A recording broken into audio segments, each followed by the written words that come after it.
Assalamualaikum warahmatullahi wabarakatuh. Perkenalkan, nama saya Nur Maharani S. dari Prodi Bahasa Indonesia, Fakultas Keguruan dan Ilmu Pendidikan, Universitas Muhammadiyah Sidenring Rapang dengan NIM 09105802222030. Di sini saya akan membawakan materi yang berjudulkan Tindakan Pidana Korupsi dalam Perundang-undangan. Sejarah pemberantasan tindak pidana korupsi. Pemberantasan tindak pidana korupsi telah menjadi perhatian utama di banyak negara di seluruh dunia. Sejarah pemberantasan korupsi dilakukan oleh pemerintah, organisasi internasional, dan masyarakat sipil untuk mengatasi korupsi dan memperbaiki sistem tata kelola yang buruk. B. Latar belakang lahirnya delik korupsi dalam perundang-undangan korupsi. Lahirnya delik korupsi adalah perundang-undangan korupsi bisa dikaitkan dengan upaya pemerintah dan masyarakat untuk melawan dan mencegah tindak korupsi yang merajalela. Korupsi merupakan perbuatan yang melibatkan penyalahgunaan kekuasaan atau posisi untuk memperoleh keuntungan pribadi atau kelompok dengan merugikan kepentingan umum. Delik korupsi dalam perundang-undangan merupakan ketentuan hukum yang dirumuskan untuk mengkriminalisasikan tindak korupsi dan memberikan sanksi hukum yang tegas bagi pelakunya. Latar belakang lahirnya delik korupsi dalam perundang-undangan korupsi meliputi 1. Meningkatnya kepedulian terhadap tindak korupsi. 2. Tuntutan transparansi dan akuntabilitas. 3. Tekanan internasional. 4. Kegagalan penegakan hukum yang efektif. C. Delik korupsi menurut UU Nomor 31 Tahun 1999 JO, UU Nomor 20 Tahun 2001.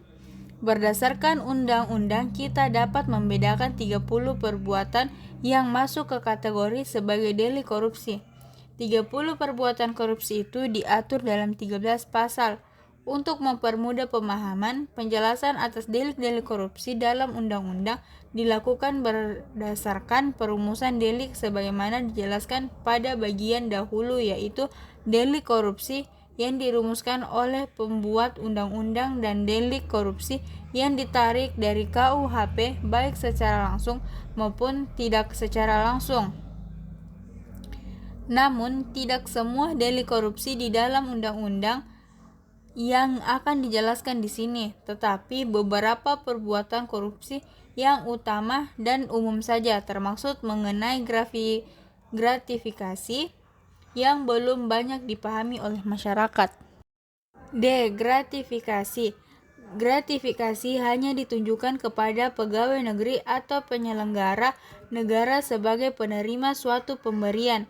Pemberian itu akan dianggap sebagai suap apabila dapat dibuktikan bahwa diberikan berhubung dengan jabatannya yang berlawanan dengan kewajiban atau tugasnya. Sifat pidana gratifikasi akan hapus dengan dilaporkannya penerimaan gratifikasi itu oleh pegawai negeri atau penyelenggara negara kepada Komisi Pemberantas Korupsi. Pada prinsipnya, gratifikasi adalah pemberian biasa dari seseorang kepada seorang pegawai negeri atau penyelenggara negara.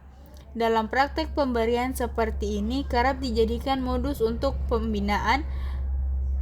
membina hubungan baik dengan pejabat sehingga dalam hal seseorang tersangkut suatu masalah yang menjadi kewenangan pejabat tersebut, kepentingan orang itu sudah terlindungi karena ia sudah berhubungan baik dengan pejabat tersebut.